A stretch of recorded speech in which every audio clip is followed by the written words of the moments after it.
Westwood One presents America at Night. Here's your host, McGraw Milhaven.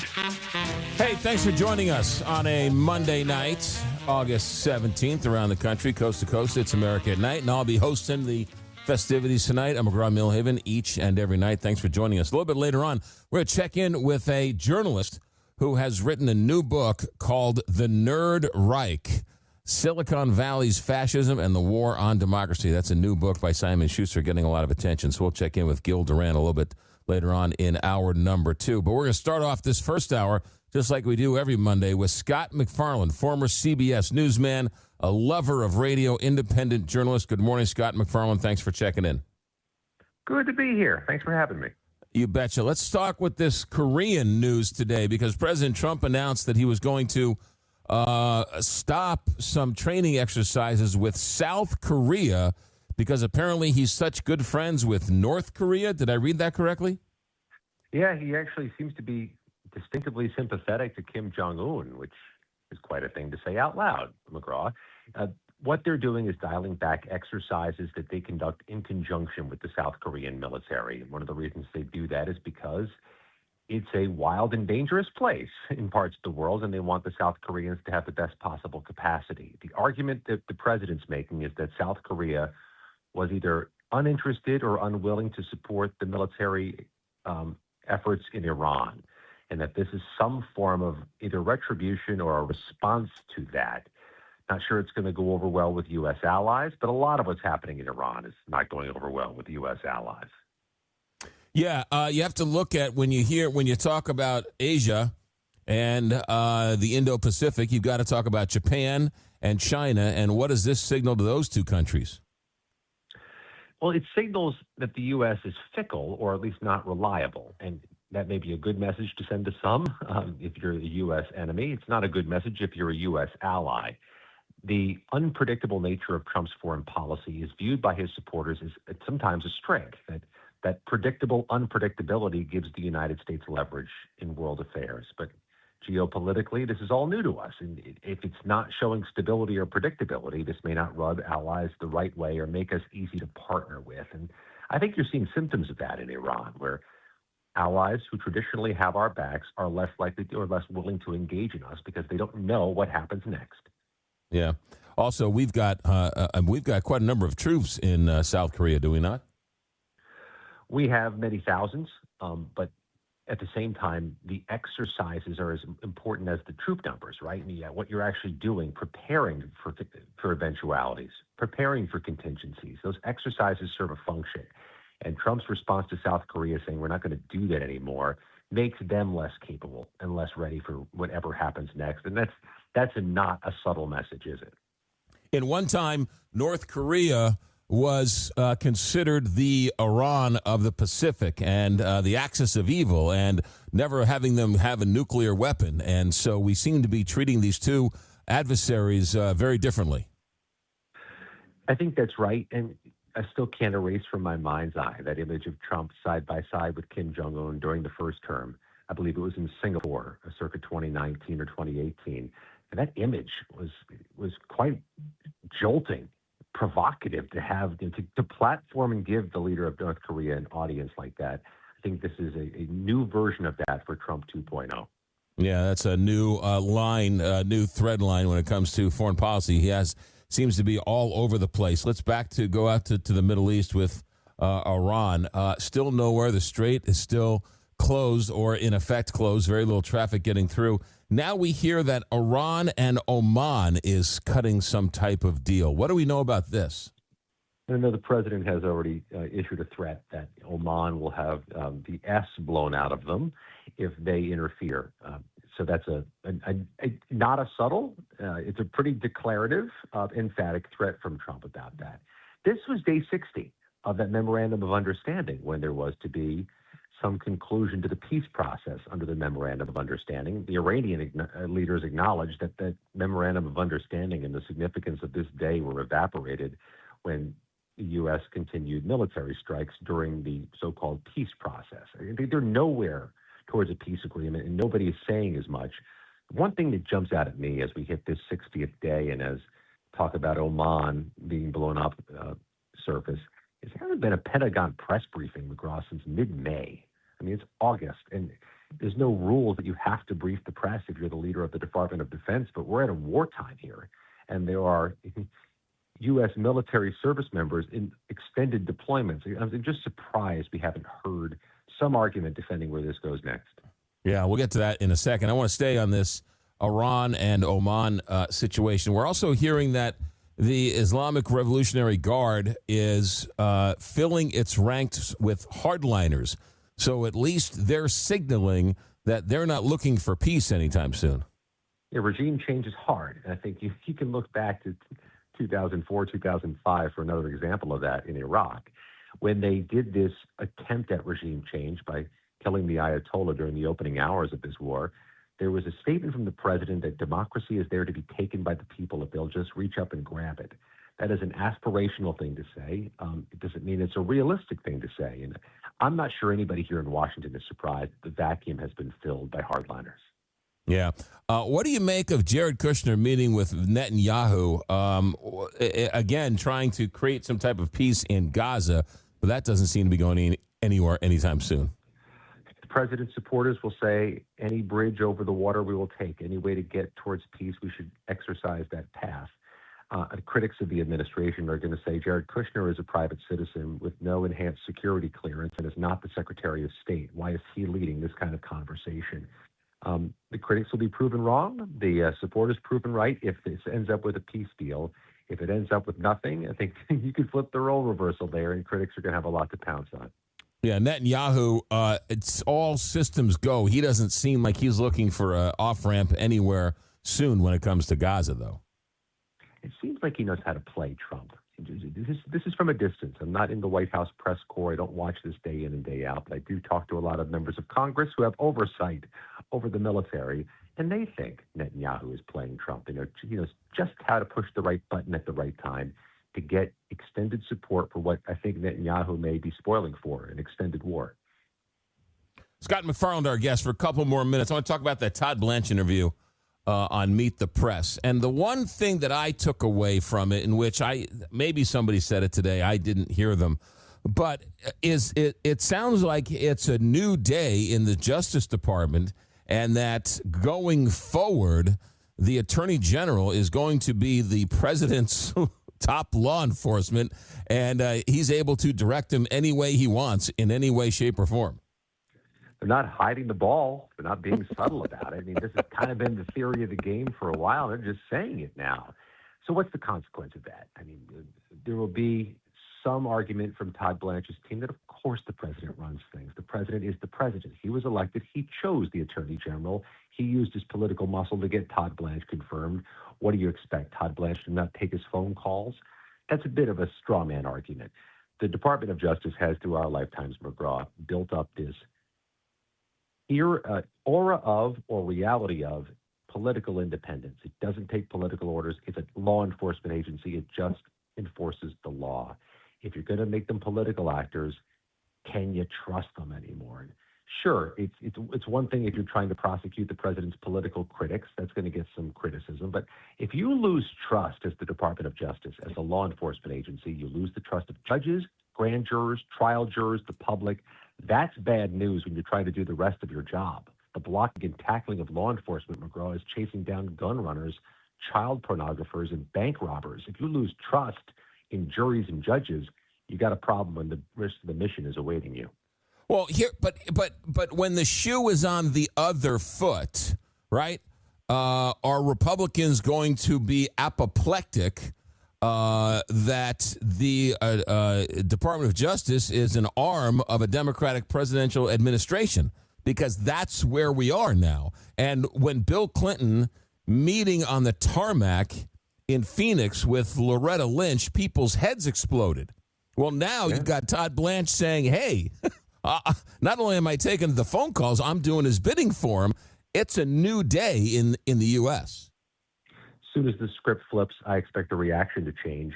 You have to keep in mind, though, also, Republicans are accusing the Biden administration of doing that type of thing. They accuse the Biden administration of a weaponized Department of Justice that went after Trump supporters, January 6 rioters, and people aligned with the president and the president himself. if that was a bad thing during that period of time. If you stipulate that happened, well, now you've got a weaponized Department of Justice going the other direction. Not sure the hypocrisy is lost on a lot of people here, but I also am not sure that even fellow Republicans agree that the January 6th prosecutions were a weaponized anything or political at all. People caught on tape ransacking the Capitol. Kind of easy to make a case against them. No, I don't. But the genie's out of the bottle, and I don't know if you can put it back in. So the next time there's a Democrat in there, you can expect the Democrat to, whether you thought Biden had a weaponized department or not, the next Democrat's definitely going to have a weaponized Department of Justice because that's now the norm. I really think that's the emerging story over the next 2 years, starting in January. When the presidential primary cycle begins in January, do Democrats promise to fight fire with fire or restore norms and take things back the way they were? That's going to be a wedge issue. I'm telling you, the first Democratic primary debate, that's got to be the first question. Is the genie out of the bottle, or are you going to try to stuff him back in? Really important question. Yeah, great. That's a great whole line of questioning. How much are you going to try and reverse and how much are you going to keep as is? Speaking of that, there are primaries, more primaries in Alaska and Florida tomorrow. They got some pretty good races in Florida and Alaska. What are you looking at for tomorrow? Really intense. But by the way, here's a phrase you wouldn't think you'd hear. Alaska, swing state, big Senate race, and U.S. House race there, nominations through ranked choice voting tomorrow. In Florida, they have a newly gerrymandered map, fewer competitive seats for Democrats, but there are a couple barn burners on the primary calendar. Governors and Senate nominations are up for grabs. Watch out for this name, Debbie Wasserman Schultz. She has been in this town for more than 2 decades, been here a long time. She is moving districts, partly potentially for survival. She is going into a district with 40% black voters, and she is running against a series of challengers. Let's see if she can survive the primary. In Alaska, I'm kind of rooting for Dan Sullivan. Yeah, both of them? 2-for-1 odds. Buy one, get two. 2 Dan Sullivans are running in the GOP race up in Alaska.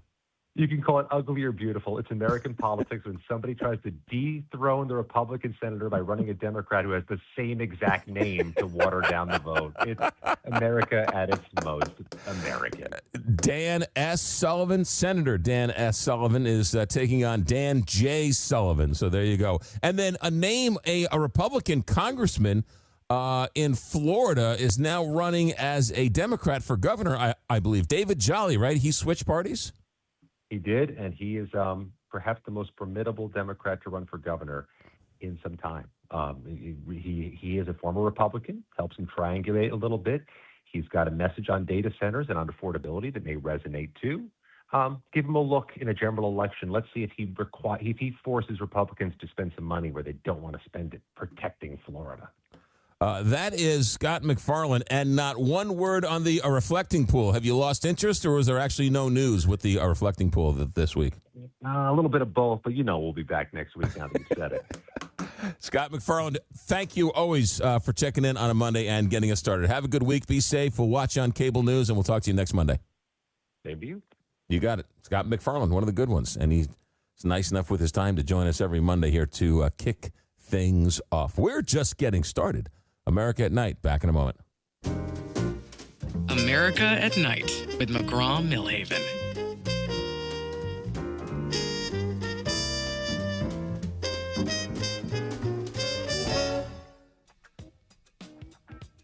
You're listening to America at Night with McGraw Milhaven. Hey, anybody hear of grandma hobbies? I love this story. Apparently, millennials and Gen Zs are tired of dating apps and doom scrolling and having no social life outside of their fake social media world. So what they're finding, millennials and Gen Zers are looking to their older cohorts, the Gen Xers, and taking a page from their book as well as grandma's playbook, and they're putting the phone down and they're picking up grandma hobbies. What do I mean by grandma hobbies? Well, crochet, knitting, sewing, embroidery, quilting. Did I say needlepoint? ceramics, painting, pottery, puzzles, bird watching, cooking, baking bread, you name it. They're doing it because they need and crave social interaction and not just the doom scrolling they're doing on their phones. The Gen Zers and the millennials are putting down their phones and having trivia nights, mahjong gatherings, Pilates socials, pottery and craft circles, all of those types of things because they are tired of the isolation that they receive through their phones. People want more connection and less doom scrolling. Boy, from their mouth to God's ears, I hope, because all social media has done is made us antisocial. Stay right there. We're going to talk to a leading think tank gentleman on what's going on with Iran and Oman and what does this mean for the Middle East. So, of course, with Jared sitting down with Benjamin Netanyahu. And then next hour, Gil Duran, a journalist, has written a book called The Nerd Reich, Silicon Valley's Fascism and the War on Democracy. It's an interesting look at the billionaires who are running the world. Yeah, it's exactly right, especially with all this doom scrolling going on. We'll get to that in hour number 2. And, of course, your phone calls and text messages in hour number 3. Programming note. Did I slot this in for... No, I slotted this in for, I believe, Thursday. Yeah, next Monday. I'm sorry, next Monday. 1 week from tonight, you're going to want to come back in hour number 2. Darryl Strawberry will be joining us. That's right. Former New York Met, former New York Yankee, has written a new book about his transformational life. Grew up in Compton, California, had an abusive father, number 1 pick in the Major League Baseball draft, came up with the Mets, won a World Series with the Mets, hard partying, hard drinking, womanizing, found himself in jail, health problems. He's turned his life around, and now he's a pastor, and he walks the walk and he talks the talk. And so we'll talk with Darryl Strawberry next Monday. So put that in your calendar. Stay right there. America at Night. We're just getting started. This is America at Night with McGraw Milhaven.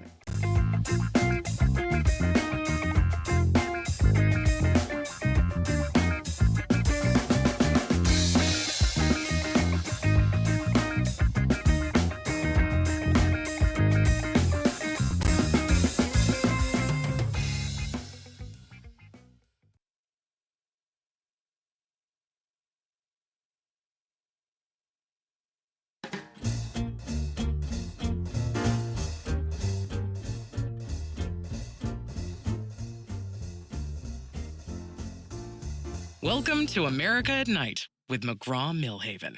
All right, we're hearing that there's some type of Iranian-Omanian deal that is coming together, and President Trump not happy, making some threats to Oman on Fox News tonight. To talk about this is Dr. Chris Preble. He is a senior fellow and director of Reimagining U.S. Grand Strategy Program at the Stimson Center. It's a nonpartisan national security think tank in Washington, D.C. He's also a veteran U.S. Navy commissioned officer, and he's a co-host of a podcast called Net Assessment. Dr. Christopher Preble, welcome to America at Night.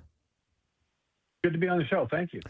Let's talk about this Oman-Iran supposed deal and President Trump threatening Iran. Explain that to us. What's going on here?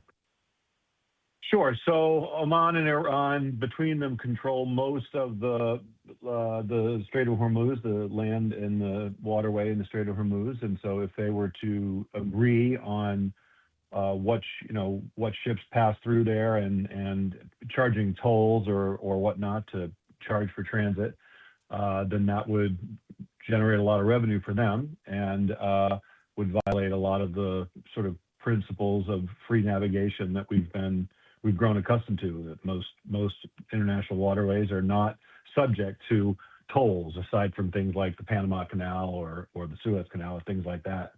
And so it'd be a pretty big deal if they were actually able to compel or convince ships to pay a toll as opposed to trying to run the strait without paying. Is it possible? I mean, is this a realistic option? It is possible. I mean, if you're a ship captain, you weigh the costs and benefits, right? You've got a valuable cargo.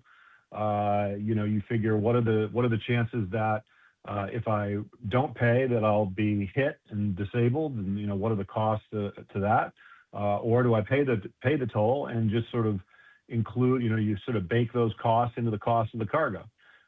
So every ship captain's going to make that decision. There are insurers that decide whether or not the ship will be covered in the event of damage. And so that's another factor that is sort of weighing on the minds of ship captains as they're deciding whether or not to comply or run the risk of not complying and then being subject to attack. Once again today, President Trump makes a wild threat, but it's very different from what he says and what he does. Apparently, we can't stop them from doing this, or can we? I mean, candidly, I don't think we can stop them. I mean, in order to, for the United States, the president made some comments over the weekend about the United States sort of essentially taking ownership of the Strait of Hormuz, which is absurd because that involves taking control of not just the waterways itself, but the land on either side of it, because that's what the Iranians in particular have used, small arms and small boats and things like that, and missile threats and drones from the land along the strait.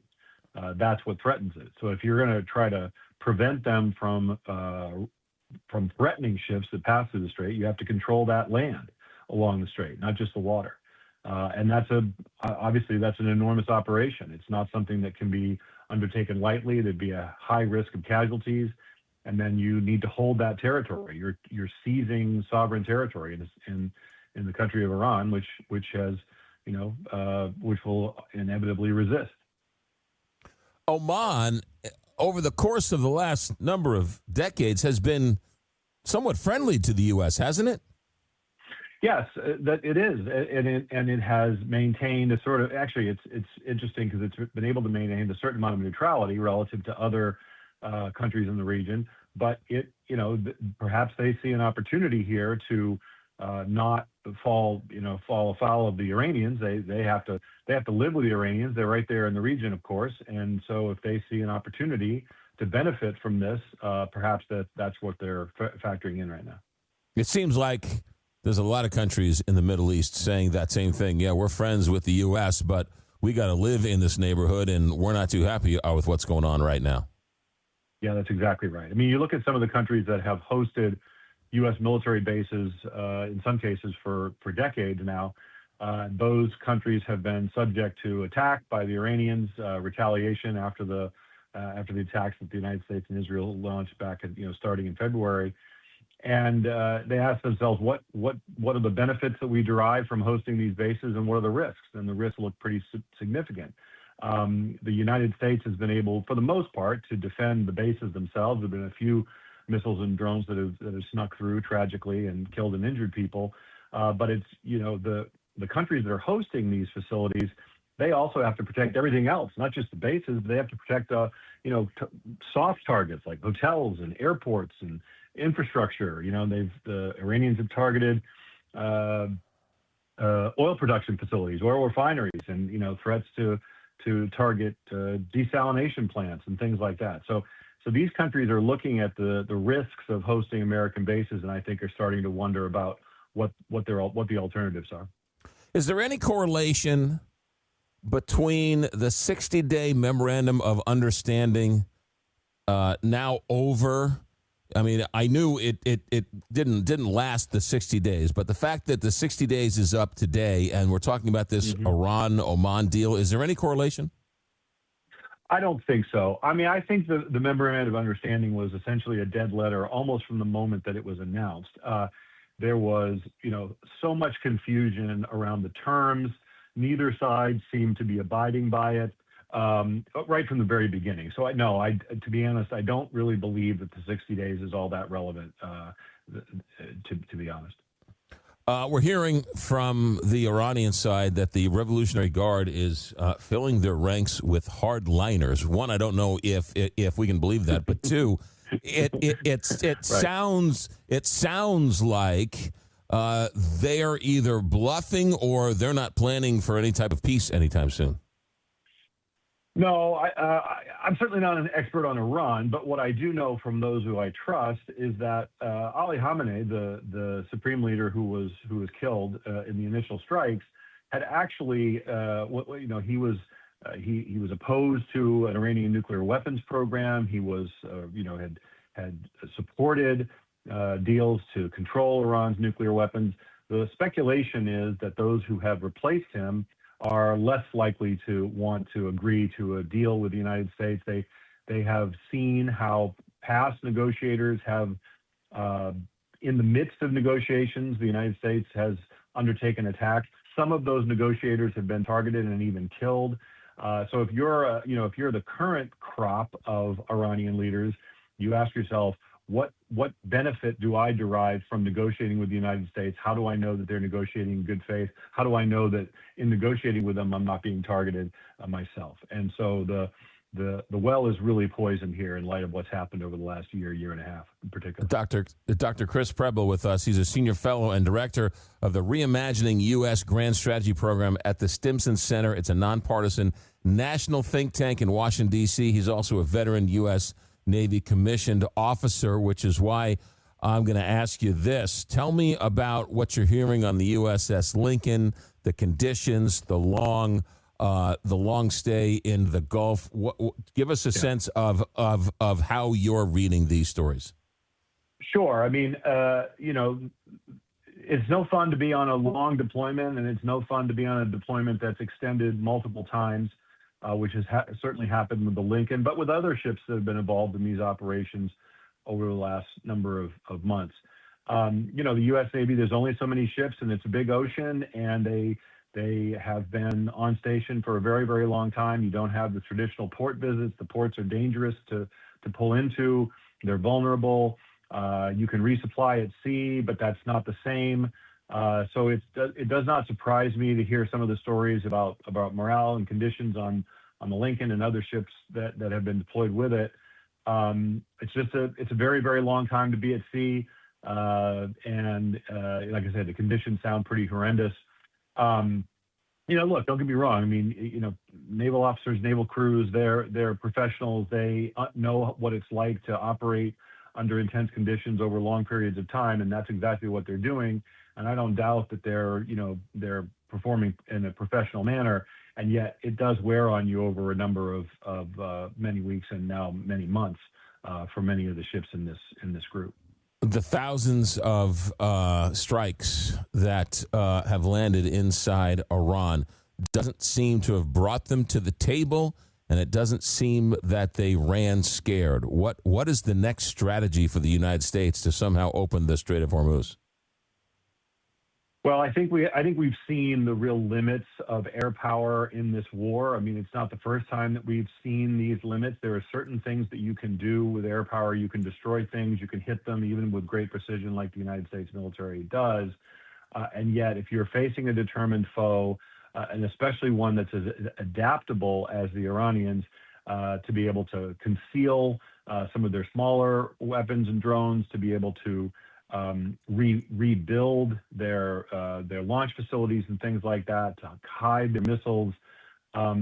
It requires a kind of tempo and strikes that are so intensive and continue over many weeks.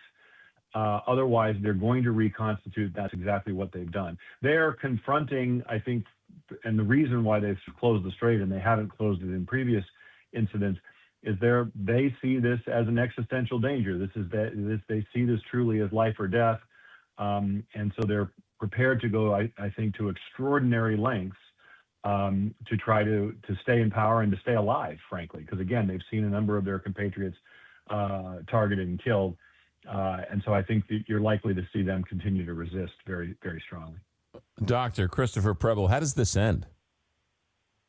Well, I think, as with most wars, the wars typically end with some kind of negotiated settlement. I think there were some of us, I will confess, that I was moderately hopeful. I think optimistic would be too strong. That we were talking about the memorandum of understanding from 60 days ago. I was hopeful that both sides would adhere to its terms, but that wasn't the case. But I think something like that, some kind of a memorandum, some kind of an agreement between the two sides to at least stand down is probably the best we can hope for in the short term. But as it stands right now, neither side sees the benefit of a deal, and so they're just sort of hunkering down for a protracted crisis.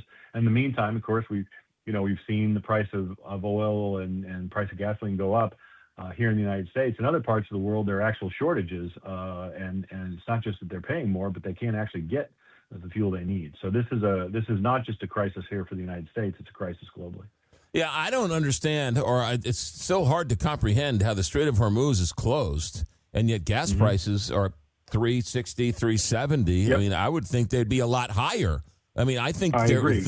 Yep.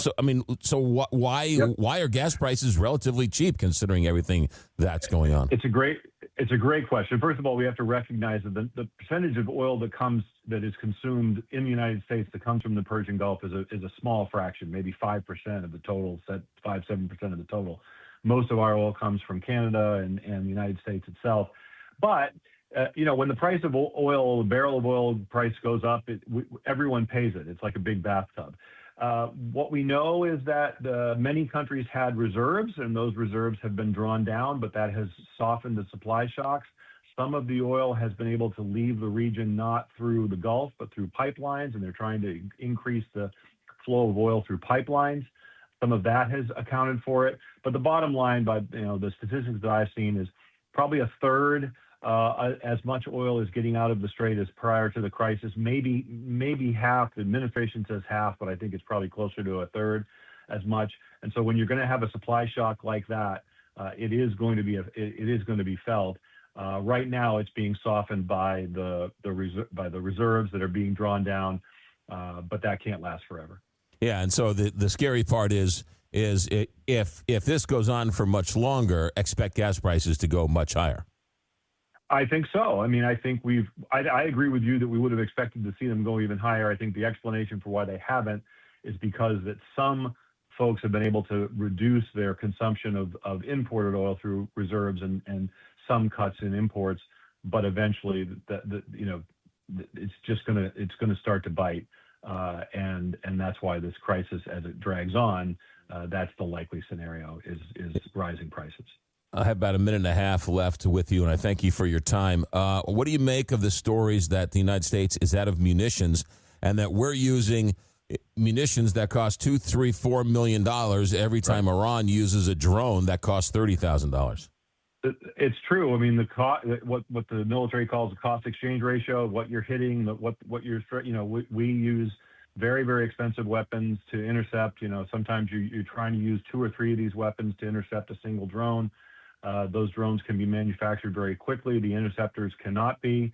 Even if we were to significantly increase the rate of production, we're still talking about, hundreds or at most thousands of weapons, and it takes many years, many months to produce those weapons.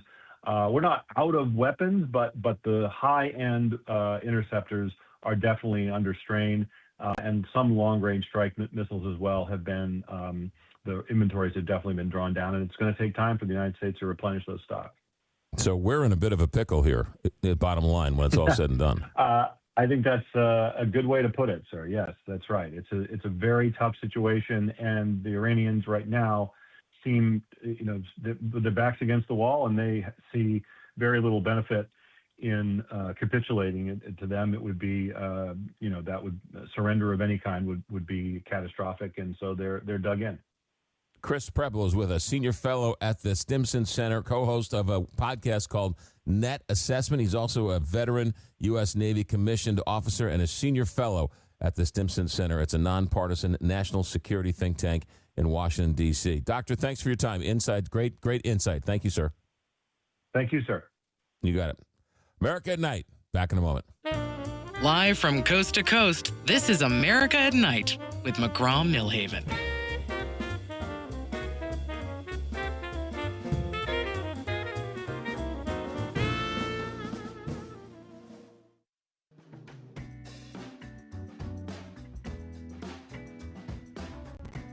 This is America at Night with McGraw Milhaven. All right. We've had a busy hour talking with Scott MacFarlane and a think tank guy to talk about all the things that's going on in the Middle East. So a little more lighter fare. Next hour, we got a book author who's written a book called The Nerd Reich, and this is a look at Silicon Valley, which, oddly enough, used to be very, very liberal. I know quite a number of people who driving Teslas and Elon Musk's Teslas who were as progressive as progressive could get. And all of a sudden, there was a sharp turn to the right. And now some people are even saying a sharp turn out of the conservative movement into fascism. There's a new book out called The Nerd Reich, which is getting a lot of attention. So we will check in with Gil Duran, the author of that book, coming up here in next hour. And then, is anybody paying attention to this murder trial in Vegas over Tupac Shakur? I find this strangely uninteresting, only because this Keefe D, who they say is the one who was in the back seat, he didn't even pull the trigger. No one's saying he pulled the trigger, but he was there, and won't say who pulled the trigger. It's 30 years later. I seem like they're kind of reaching. From what I'm reading, I'm really just kind of disinterested in the whole thing. You got Suge Knight sitting in jail, who clearly knows what's going on but isn't talking. I don't know if they got this guy because he made some statements in a book. Maybe we'll talk about that hour number 3. Stay right there. Our executive director is Alex Hinton. Our engineer tonight is Richard Good. I'm McGraw Milhaven, and this is America at Night on Westwood One.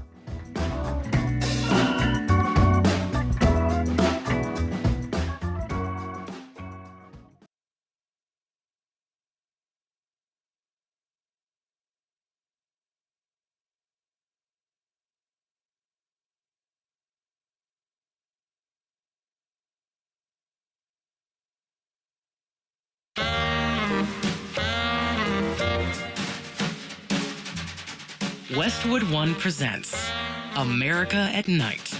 Here's your host, McGraw Milhaven. All right, thanks for checking in. As always, tonight we've been looking forward to this for a while. The book debuts tomorrow.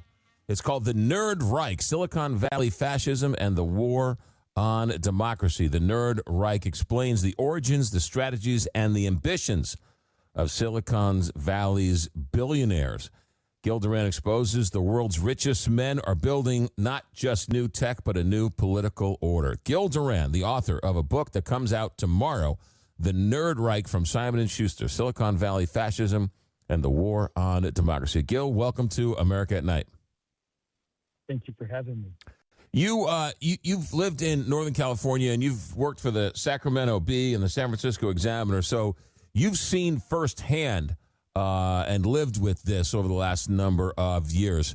Take me through this, and let's go all the way back. I thought, and a lot of people thought, that Silicon Valley was very liberal, and Google's first do no harm, and it's going to be free and open for the world to sort of save the world. What happened to those people? The Google slogan was "Don't be evil," which is funny because in political messaging and cognitive science terms, you never say the thing you're not going to do, because that puts in mind the thing that you're saying, which is you're going to be evil if you're saying don't be evil. And it turns out that free wasn't really free. Free meant us giving up all of our data and privacy to enrich a handful of billionaire oligarch companies. So everything that's free on the internet is actually costing a lot in terms of our data, our privacy, and our information. And I think if you look back to the history of Silicon Valley, there's long been a sort of right-wing streak that was often described as libertarian, but that actually wasn't libertarian at all. It was anti-government to a certain extent, but at the same time, it was anti-government ideas espoused by guys who would later become government contractors, surveillance contractors, military contractors, space contractors. And as it turns out, what's happening now is that they weren't against government. They were against the government they weren't in control of. And now they're taking control of government, and we can see their true face, which is that they are authoritarian, they're fascist, and they seek not only domination of the country, but domination of the world and of the universe, if you look into their deeper, weirder ideas.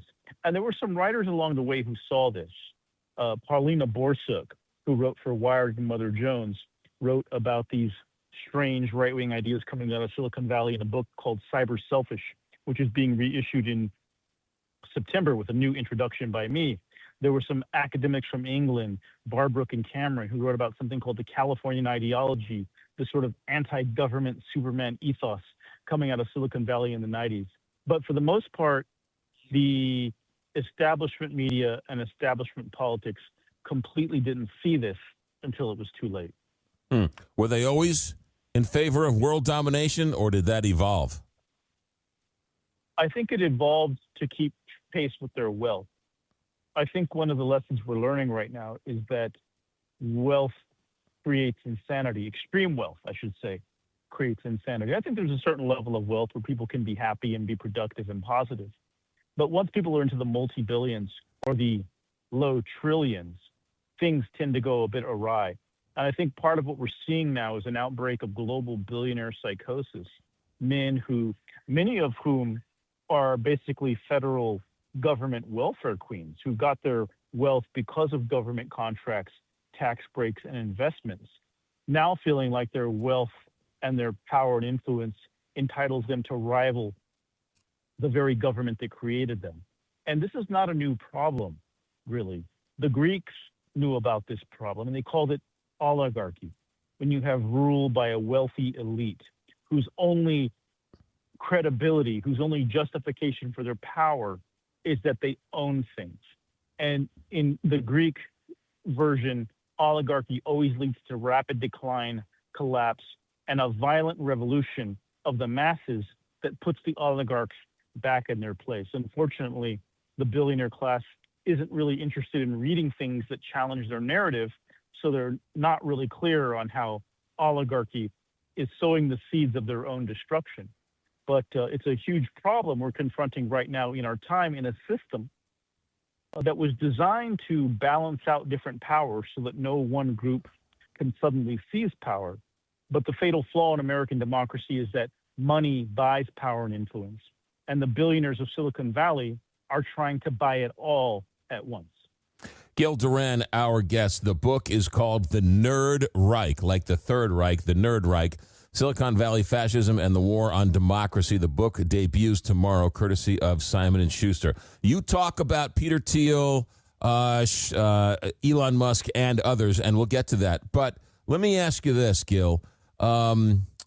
Maybe they're just playing a game of Republicans are in office, Trump's in office, and we got to stay close to him. And when a Democrat gets back into office, we're going to stay close to him. So it's not left, right, center, or fascism. It's, hey, we need to make sure that we're friendly with the person who's in power. Well, I think it's a little worse than that even, because these guys are not really Republicans. And if you look deeper into what they talk about, I think the clearest way to put it is in the words of Balaji Srinivasan, who's a Peter Thiel protege, who wrote a book in 2022 called The Network State, How to Start a New Country. This is a book about this idea where tech billionaires will buy pieces of land, recruit people to come there and create their own private countries. And the way Srinivasan describes it, the red tribe, the Republicans, will partner with the gray tribe, these tech billionaires and their followers, to defeat and purge the blue tribe, the Democrats.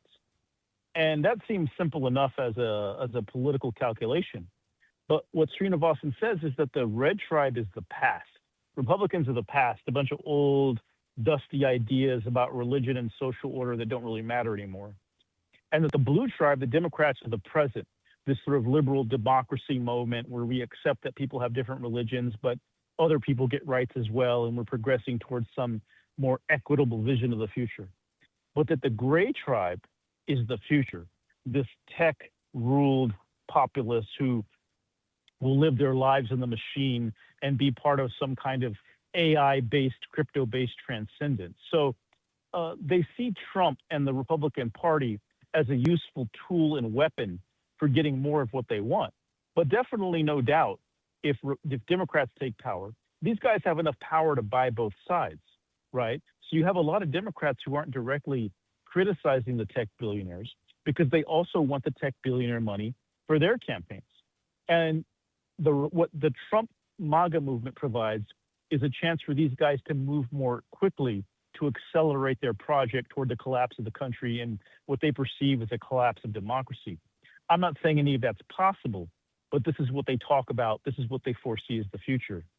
But with the Democrats, they'll get there the same way, just a bit slower and more calmly, and in a language that doesn't necessarily warn people of the extremist nature of these ideas. And one thing that gives me hope, because a lot of the stuff that I write about is pretty dark, and people are enjoying my book and think it's well written, but some of them also think it's depressing, and I hope they wait to the end because it gets a little more hopeful. We're seeing all over the country Republicans uniting with Democrats and independents to oppose billionaire power in the form of these data centers that are cropping up everywhere like an alien invasion. So I think that as divided as our country is, this billionaire power grab provides an opportunity for us to unite around the simple principle that this is supposed to be a government of the people, by the people, and for the people, not of the billionaires, by the billionaires, and for the billionaires. Gil, hold that thought. Gil Duran, our guest. The book is called The Nerd Reich. It drops tomorrow. Simon & Schuster is the publisher. You have a question, you can certainly text it, 1-844-2-McGraw, 1-844-262-4729. I'll try and work it into the conversation. More with Gil Duran and the book, The Nerd Reich. Back in a moment. America at Night with McGraw Milhaven.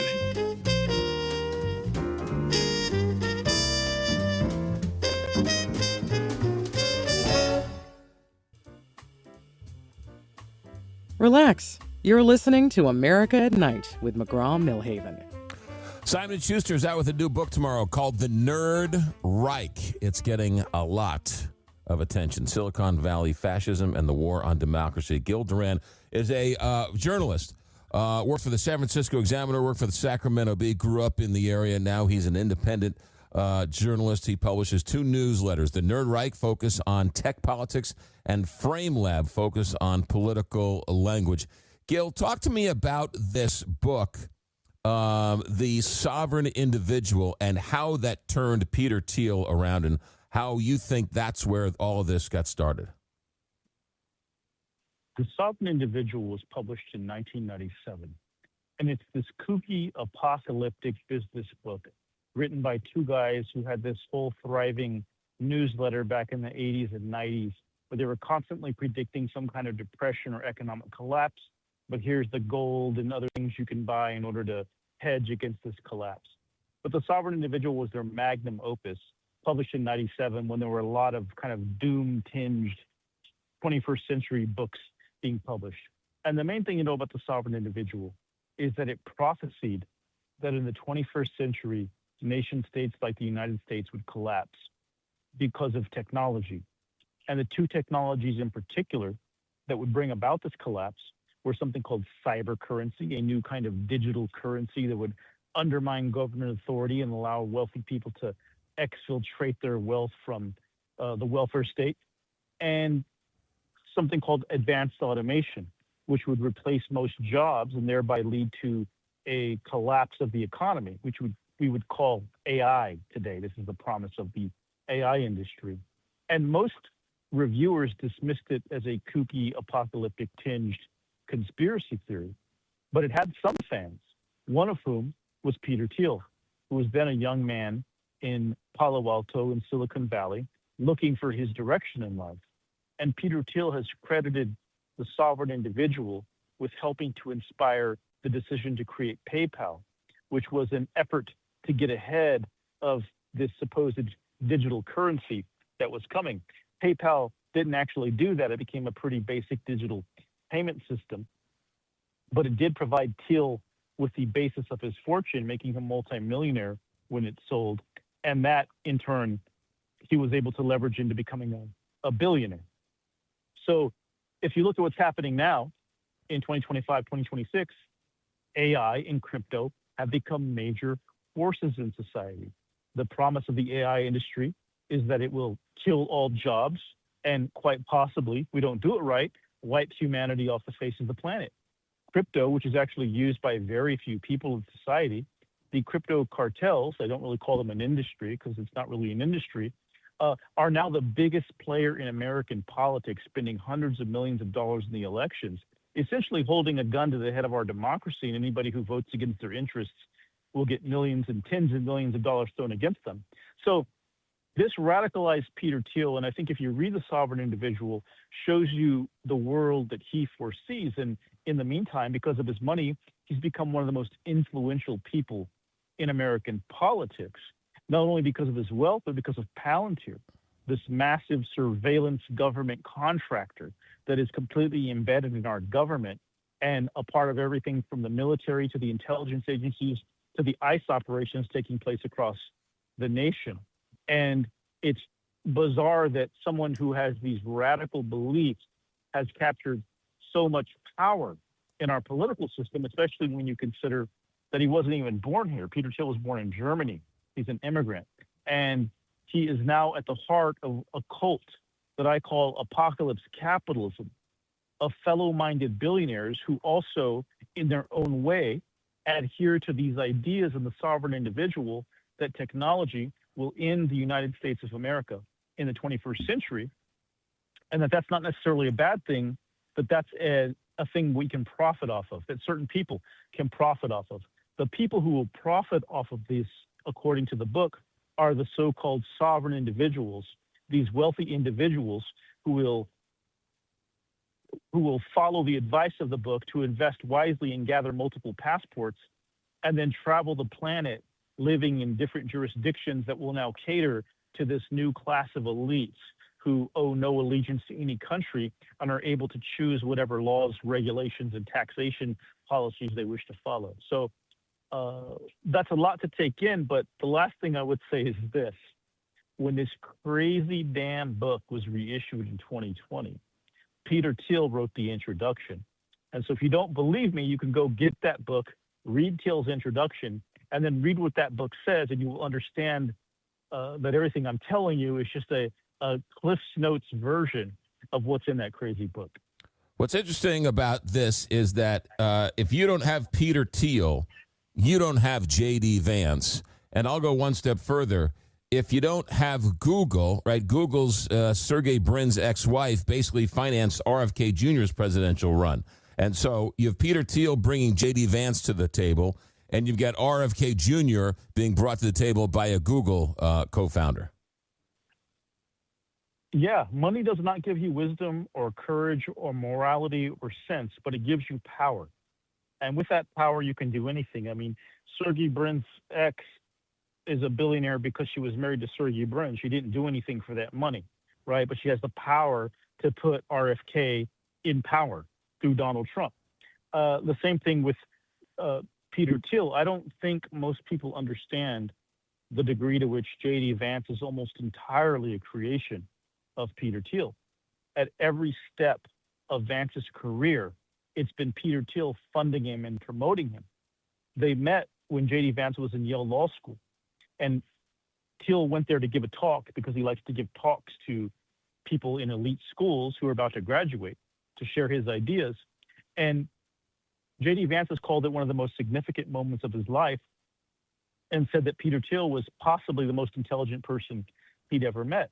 Well, because of Thiel's speech at Yale, J.D. Vance decides not to become a lawyer. Think about that. If from a poor community, he'd get into Yale Law School and he decided not to become a lawyer. Instead, he went to Silicon Valley and became a venture capitalist at a firm co-founded by Peter Thiel. Vance was a mediocre venture capitalist, but he decided to go back to Ohio and start his own fund with investment from Peter Thiel. A couple of years later, he decided to run for Senate, and he did so with $15 million from Peter Thiel, which set a record for the largest amount of money ever spent by a single individual in a Senate race. And so Peter Thiel is the reason we have J.D. Vance. Hold that thought. That is Gil Duran. The book is called The Nerd Reich, Silicon Valley Fascism and the War on Democracy. Lots more to get to with this new book that drops tomorrow, courtesy of Simon & Schuster. America at Night, back in a moment. This is America at Night with McGraw Milhaven.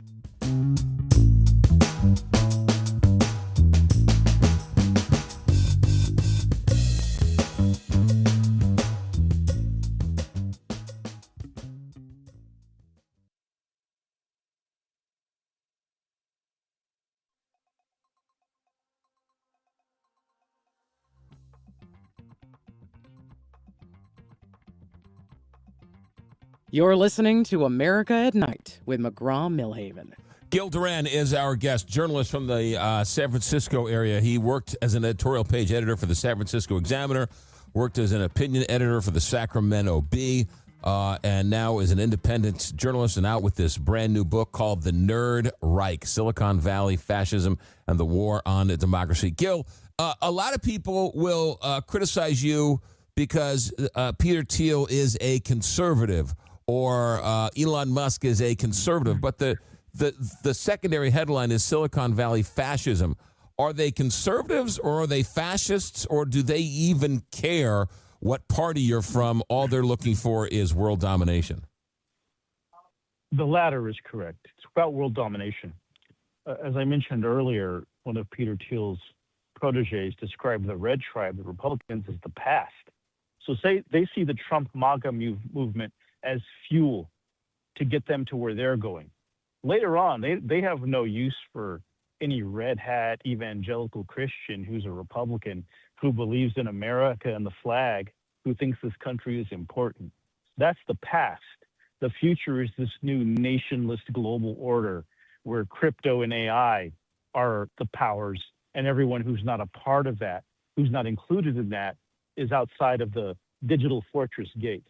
So, I mean, I came up through Democratic politics. I was an advisor to Senator Feinstein, to Kamala Harris when she was Attorney General, to Governor Jerry Brown. I have a lot of differences with Republicans, but I think that people need to understand this is not really a partisan issue.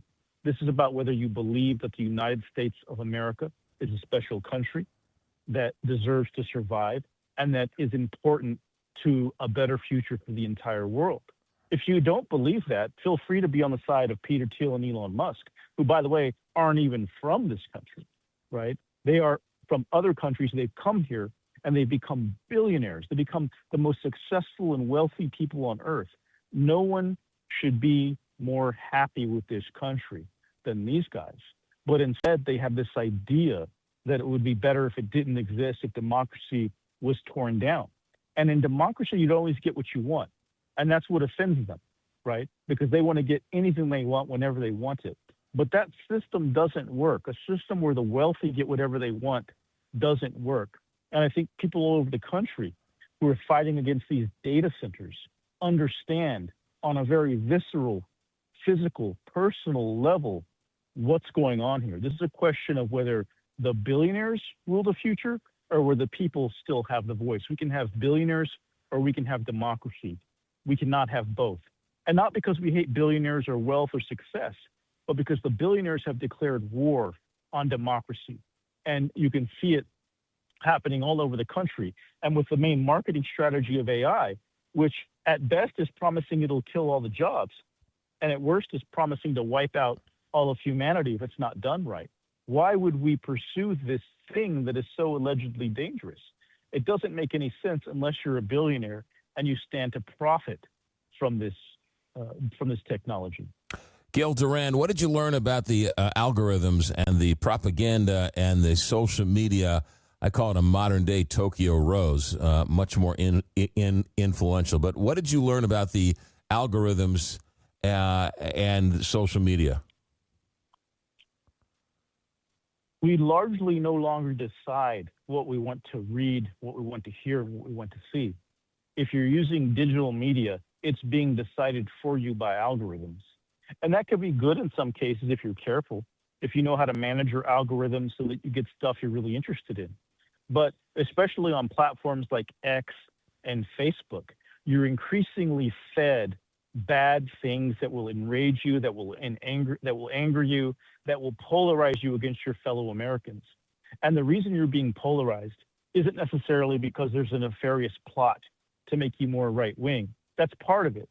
But it's because things that make you angry, things that make you fight, get more traction on social media. And the whole point of social media is to keep you glued to it for as long as possible. They are buying your time. They're after your time. And so I think it's really important in the 21st century to look for ways to control what you take in. Don't sit there just scrolling video after video on the algorithm. Go read a paper book. Check something out from the library.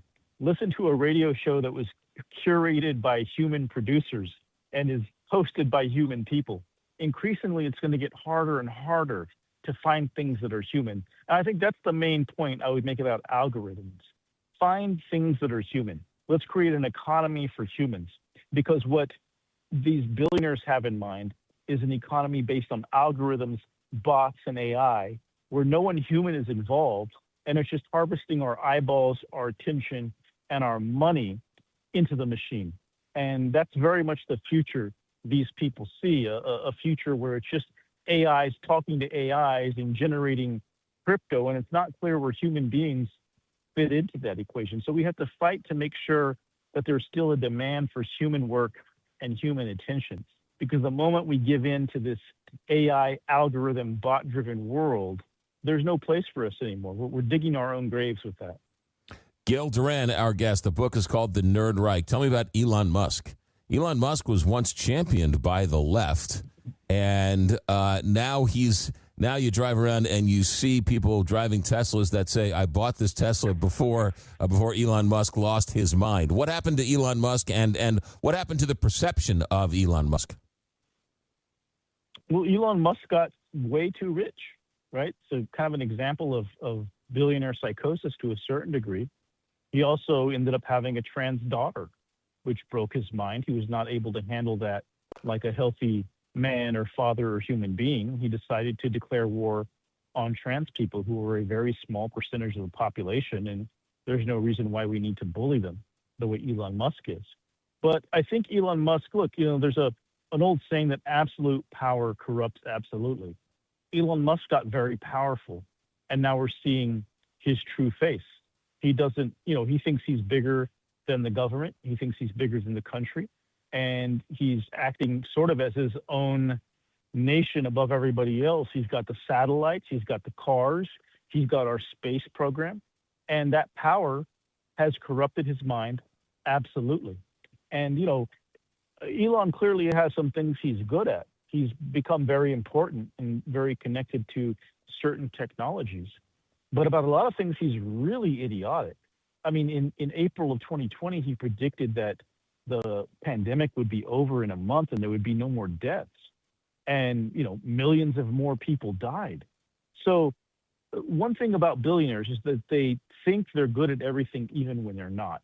And most of us know what we're good at and what we're not good at. I'm a good writer. I'm good at politics. I'm not good at calculus. I'm not going to try to be your calculus teacher.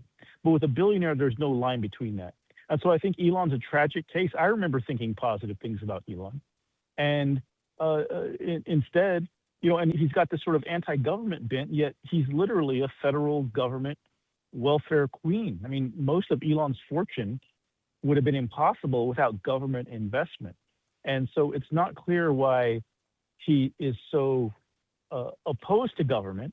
At the same time, it's not clear why our government has broken up so much power to the private sector and created these monsters who think they have now the right to challenge and rival the power of the government. So it's a really serious existential problem we face. Gil, talk about cryptocurrency, because I honestly don't quite get it. I mean, I understand the concept of it, but I can't walk to my store and use crypto to buy a soda. Donald Trump was very much against it. Now he's very much into it. A lot of people were against it. Now they're for it. But what is it's really? I mean, this is like tinfoil hat stuff for you to say that this is about world domination and some type of third world order where they live outside the norms of the United States law. Well, if you look at the original idea behind crypto, that's exactly what its originators and original supporters say about crypto. Crypto was designed as an anti-government technology, something that would replace the dollar and allow anti-government activists to escape government scrutiny. That's not what it has become, right? You can't totally escape taxation with crypto. But the idea of crypto is that when the dollar fails, crypto will remain strong. And that, in fact, crypto and Bitcoin specifically will become the new reserve currency of the world. The problem is that there's really no use case for crypto. In the places where it's been tried, like El Salvador, nobody wants it because you could have $5 one minute and $1.50 the next. It goes up and down in a very extreme way. And the supporters of crypto claim it's anti-deflationary and anti-inflationary, but it's the most wildly deflationary and inflationary form of supposed currency you can get. And so it's mostly been useful for drug traffickers, for human traffickers, for terrorists, for rogue nations like North Korea and Iran. And now it's found its ultimate use case, which is political corruption. Donald Trump, who said that crypto was a scam against the dollar and spent years agitating against crypto and mocking crypto, became a crypto billionaire on the day that he returned to the White House and has now become the crypto bro in chief.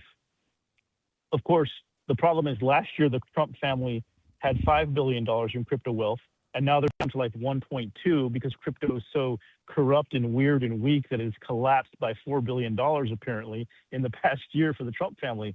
But it's become a vehicle for corruption. People can put money into Trump's coins, pay Trump, curry favor with Trump, and Trump's entire regime is fueled by crypto. And that's a huge problem because what is crypto for besides this? It's not really clear.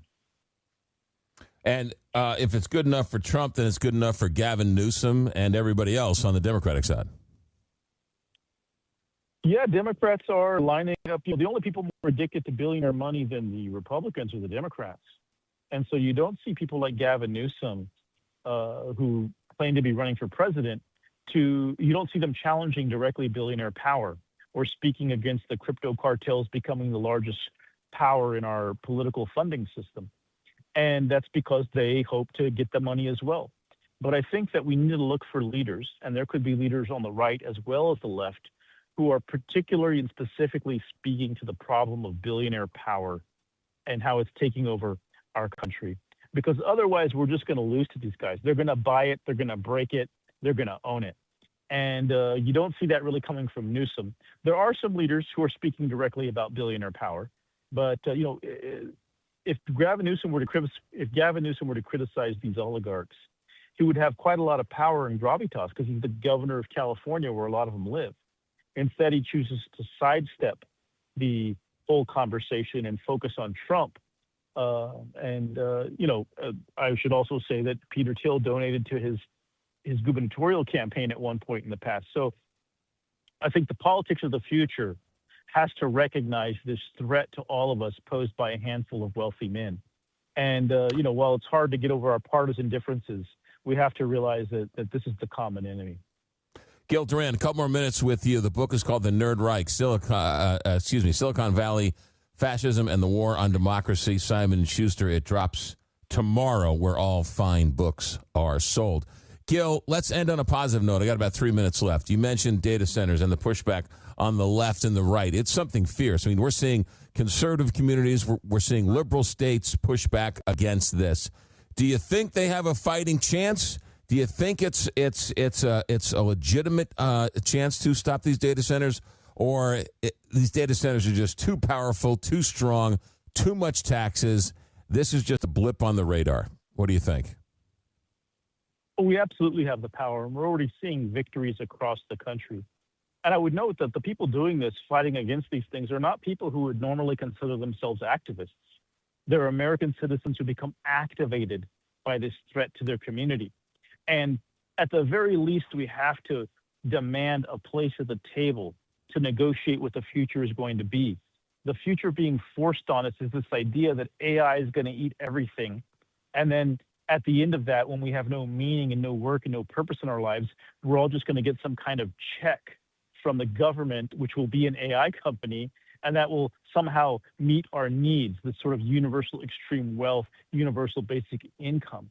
But isn't that socialism? Isn't that Silicon Valley socialism? And why should we trust anything these billionaires say when they also cut USAID, delivering a massive hit to the poorest people in the world? We already have abundance.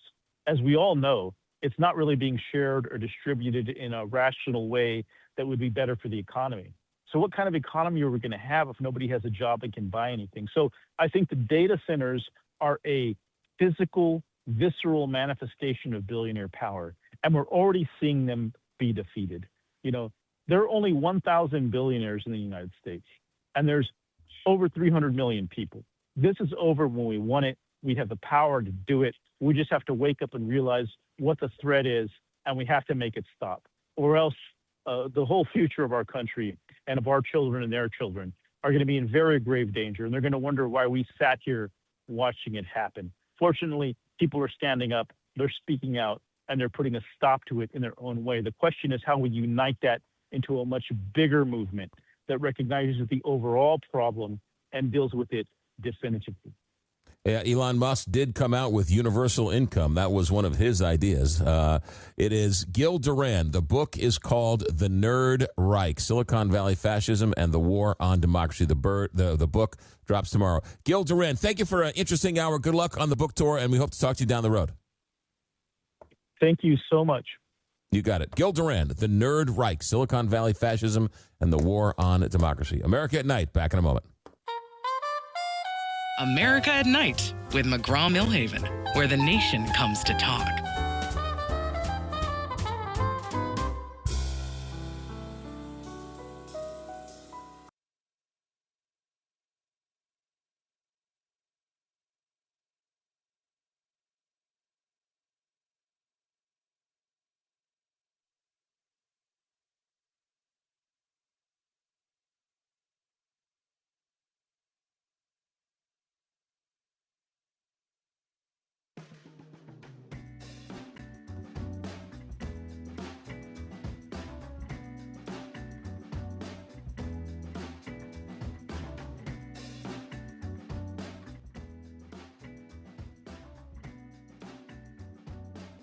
This is America at Night with McGraw Milhaven.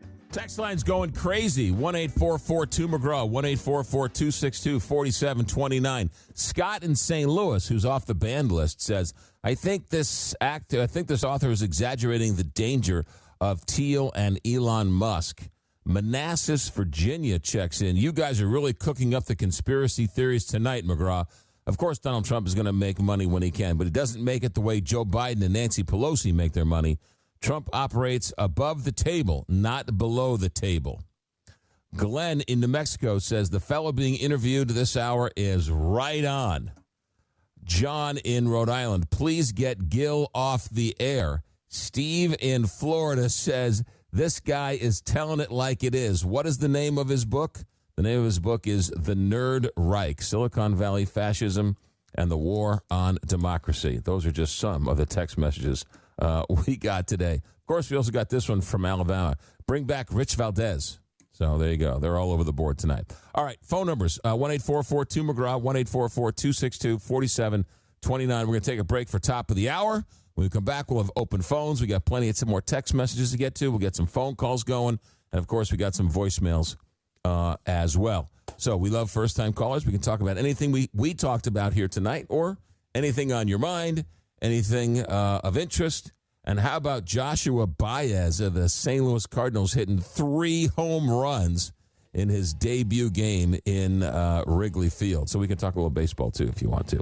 Lots to get to. Still, third hour straight ahead. Our executive director is Alex Hinton. Our engineer tonight is Richard Good. I'm McGraw Milhaven. And this is America at Night on Westwood One.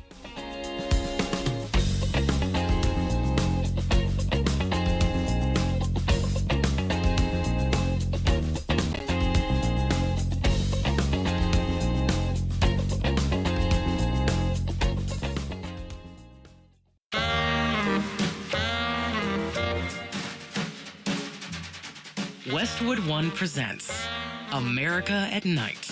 Here's your host, McGraw Milhaven.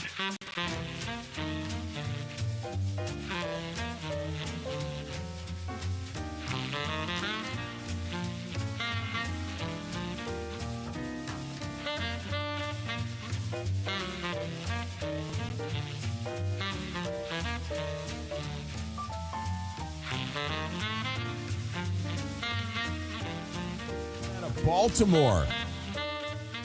Yeah, homicides have fallen to record lows in cities all across the country, but the decline is perhaps most stunning in Baltimore, a city famous for its high murder rate that was sometimes called Bodymore, and also anybody saw The Wire, man, that was a pretty brutal look at the great city of Baltimore. In 2026, the city has recorded fewer homicides through mid-August than any other year on record.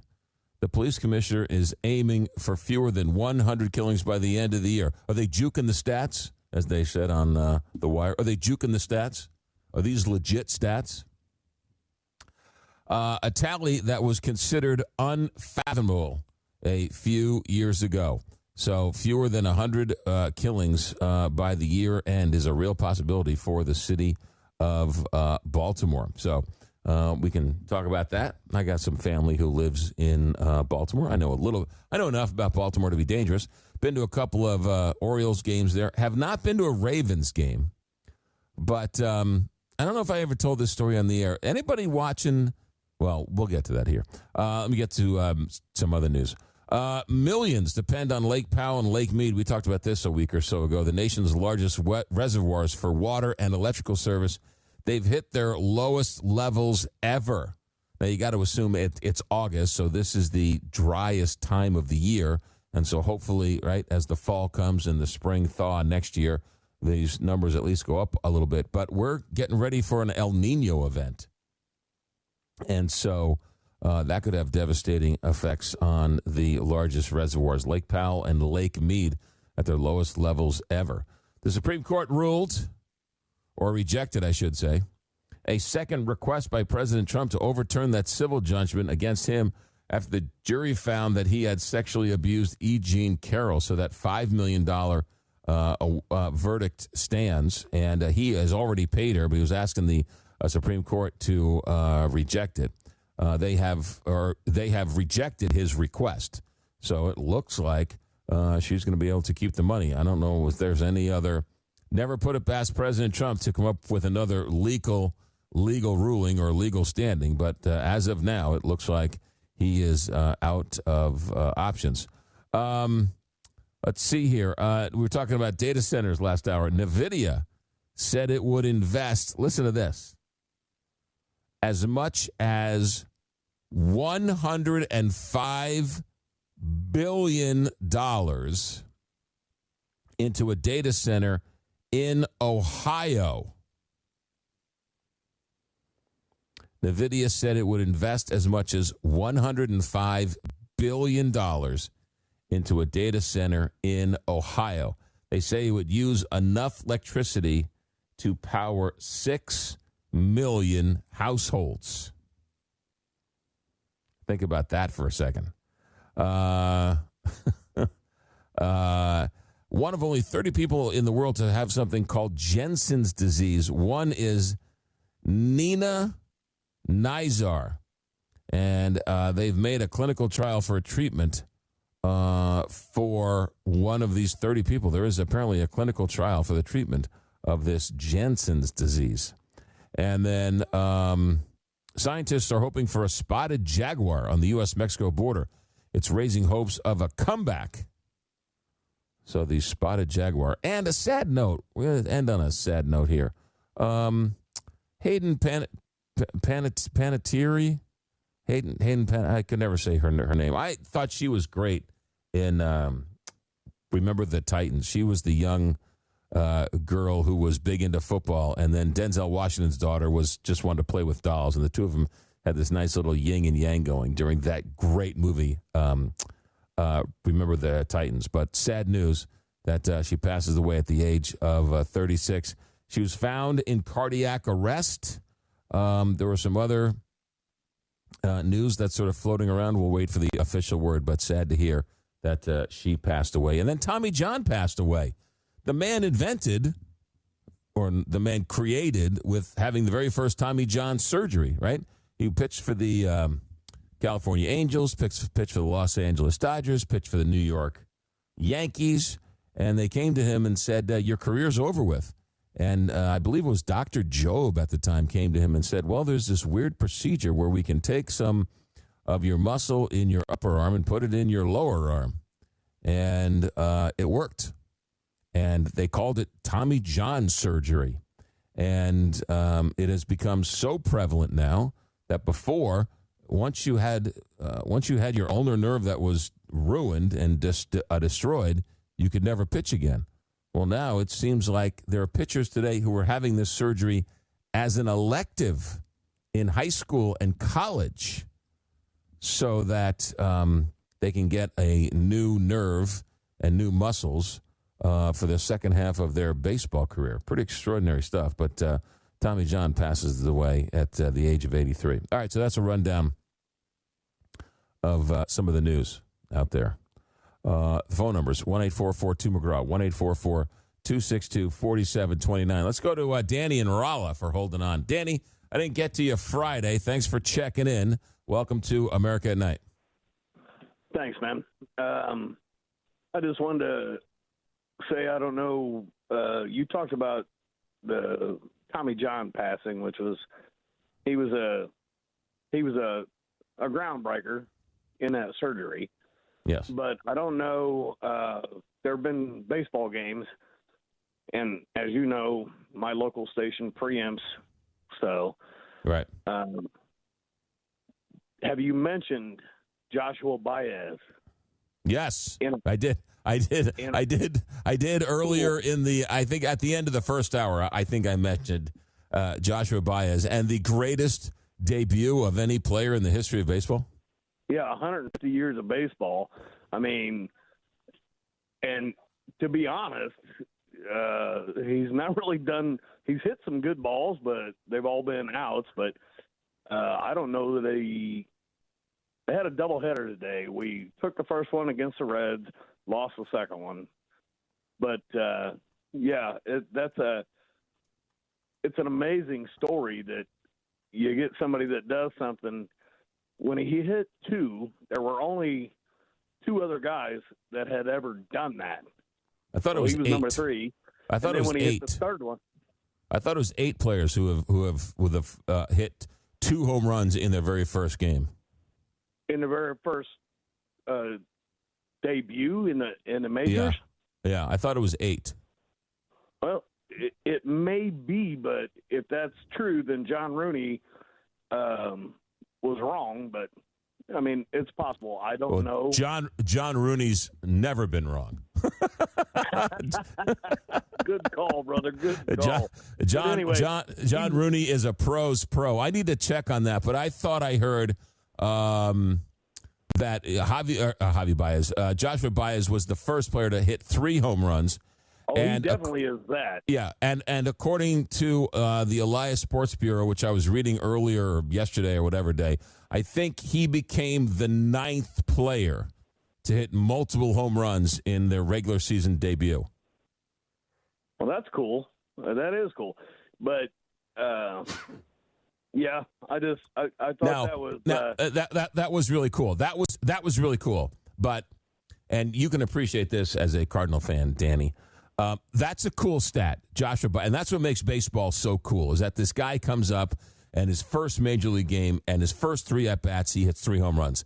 The next day he struck out 3 times, but yeah, go ahead. You know what's really weird, and I heard this yesterday?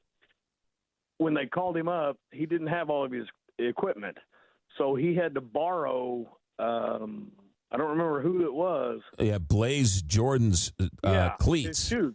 Yeah, right. And now Blaze Jordan's shoes are in Cooperstown because he wore them for the game. Right. Yeah, good stuff. I did want to tell you one other thing. We went back and forth, and I said, I don't know, I'm not sure.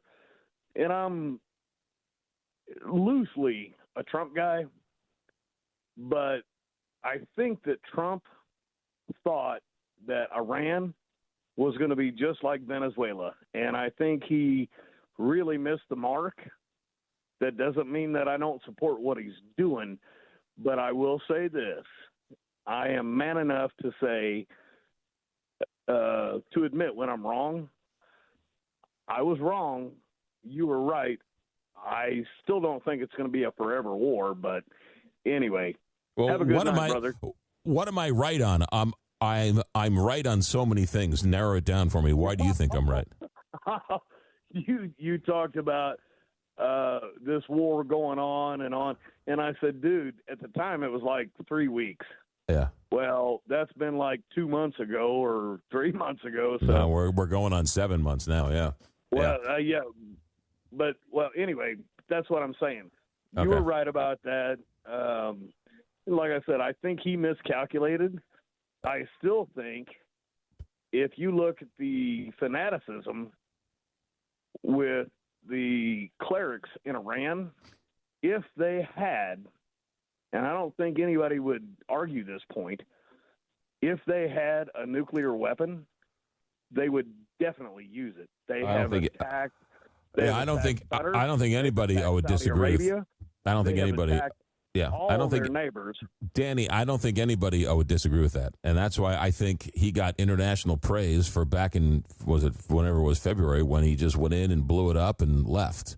I think the job ain't done, but right, I'm with you. Well, you push it down the line for another 3 or 4 years, and then when they get close again, you blow it up again. So, Danny, thanks for the phone call. I got to go. When we come back, I got a better stat than 3 home runs in your very first game, and that was done by a Cardinal.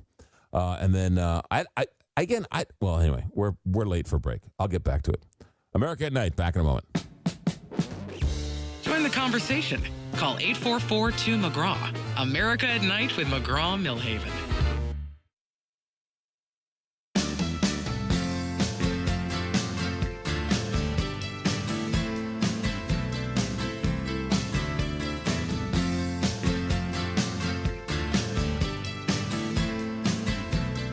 Call 844-2-McGraw and be a part of the conversation on America at Night with McGraw Milhaven.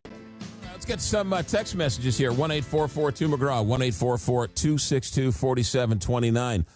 Rusty in Chicago. David Jolly is going to get it handed to him in Florida tomorrow.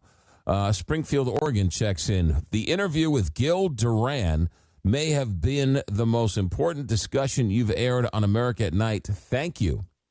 Eden in Naples, Florida checks in. Gil Duran, a modern-day Thomas Paine. Thank you, McGraw, for a wonderful interview. Washington State checks in. Baltimore used to have a murder rate of approximately 300-plus murders a year from 1988 to 1997. Safer to be in New York per capita than Baltimore.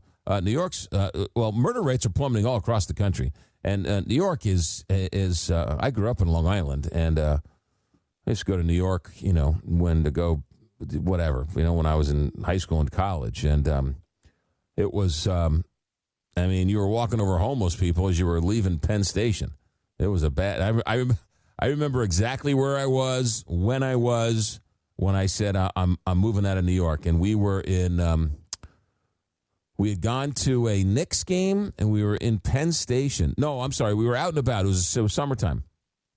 We were out and about, and we were having a couple of cocktails, and I must have been 21, 22. We were in the city. We went to Penn Station to take the train home, and we were having a sandwich or a burger, waiting for the train. I don't know. It was, 1 o'clock at night maybe. And you were stepping over homeless people like they were rats. And you couldn't eat a burger while waiting for the train. And I thought to myself, why would I want to live here? And moved out. Yeah. And New York now is, it's a different world. It's safe. It's clean. A lot of the bad areas have been cleaned up. New York is a wonderfully safe place. Now, it's don't get me wrong. It's still a big city, and you still got your issues. But from where it was, New York's amazing. Glenn in New Mexico checks in. Donald Trump owes her another $83 million. Yeah, he does. He's still on the hook for a couple more. That's why he's not saying it. That's why he's not talking about her. Because every time he opens his mouth, she sues him. In Missouri, I'm listening to you. You jerk ya. Washington checks in. Go Cubs, go. Go Cubs, go. It's not very nice. All right, let's get to the best baseball stat ever. So Joshua Baez becomes the first player ever to hit 3 home runs in his very first game. That's a pretty cool stat. But I think there's a better stat, and that is, I'll tell you exactly when it was. It was 2000. It was 2000. And the St. Louis Cardinals were playing the Los Angeles Trolley Dodgers. And Fernando Tatis gets up in an inning with the bases loaded, and he hits a home run off of a pitcher named Chan-Ho Park. Grand slam. So subsequently, later in the same inning, the Cardinals hit through the batting order, and Fernando Tatis comes up again in the same inning. He comes up again with the bases loaded.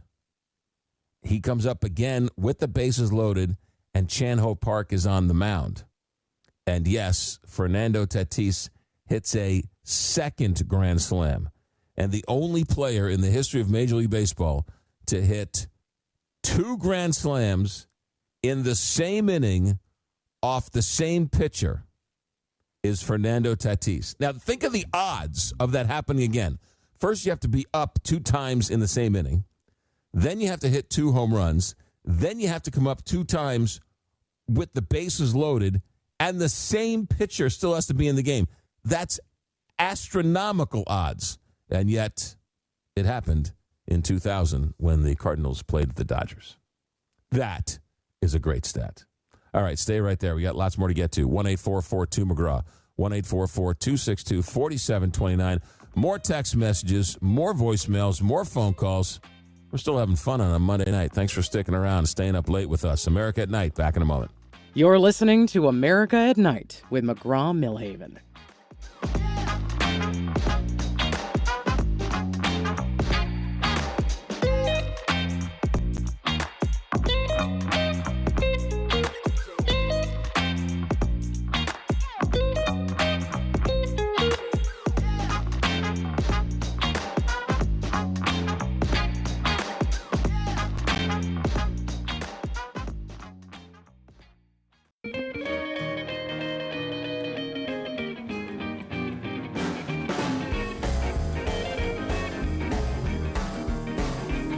The floor is yours.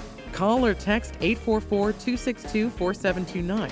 That's 844-2-McGraw. All right, let's go to some voicemails here. We got Jeff is leading us off tonight for the segment. Jeff, what do you got for us on America at Night?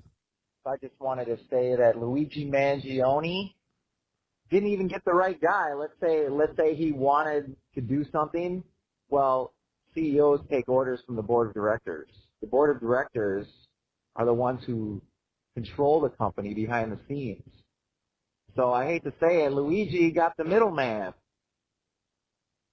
You know, trying to put logic on something the man did is a little absurd. The man is clearly delusional, and somehow he thinks that if you shoot and kill the head of a health insurance company, that's going to, all of a sudden, health insurance is going to be solved? Really? I mean, you're talking about the actions of a delusional human being. And so to sort of superimpose logic on it makes no sense. He's a delusional young man, it's just a tragedy that a family lost his dad and the children lost their dad and the wife lost their husband. It's just a brutal story. Rob in New Haven, Connecticut, hello. Welcome to America at Night.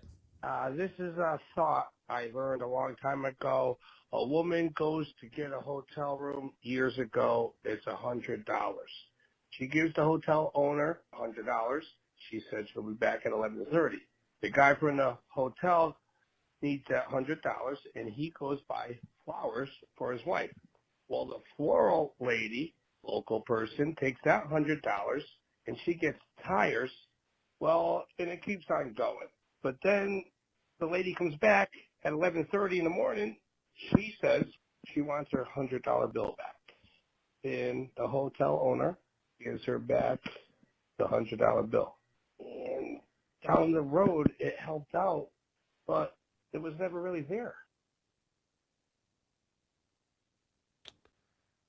I don't really.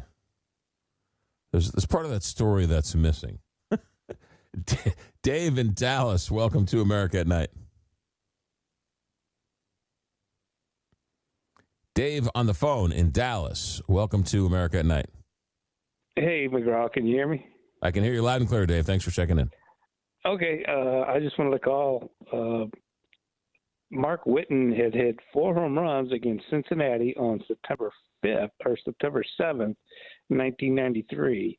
I remember watching that game. I'm from St. Louis.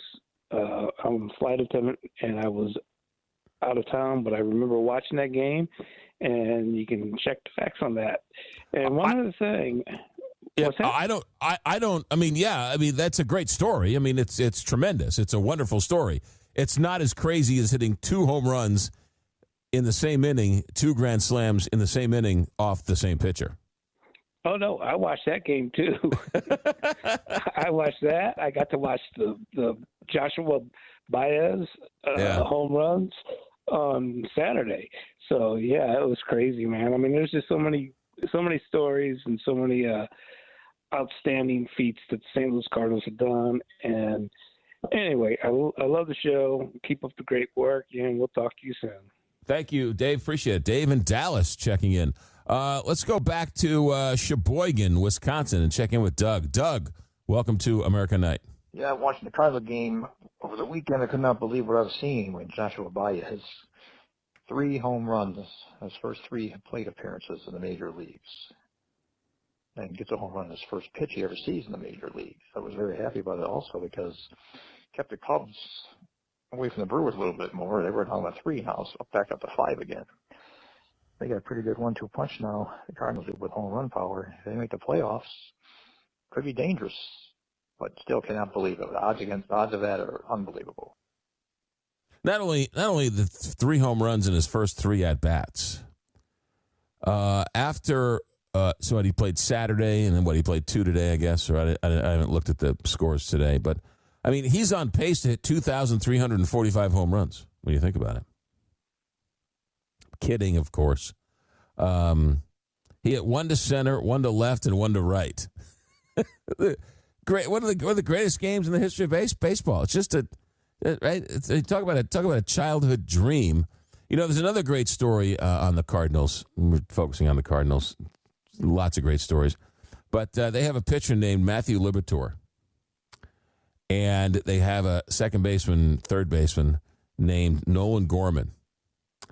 And when they were in Little League, they were on the same team.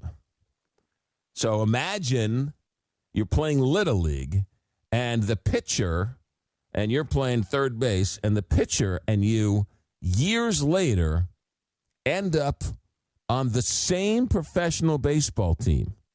Now, wait, it gets better.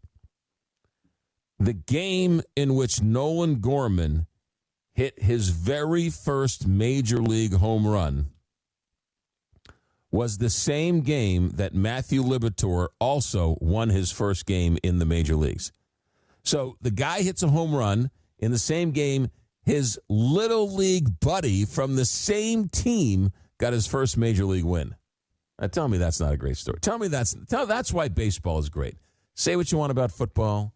Say what you want about hockey, tennis, lacrosse. They're all fine sports. But never do you hear those types of stories when it comes to those other sports. It's always those crazy stories when it comes to baseball. Let's go to David in San Francisco. David, welcome to America at Night.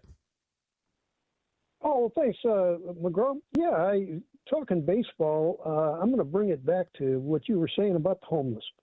I was lucky enough also in St. Louis to see Gary Templeton play his first game. And if I remember right, Curt Flood, who also played for St. Louis, was the guy who was able to create free agency for the players. And he changed the economy for players up, just upwardly mobile is beyond, at scales nobody can think of.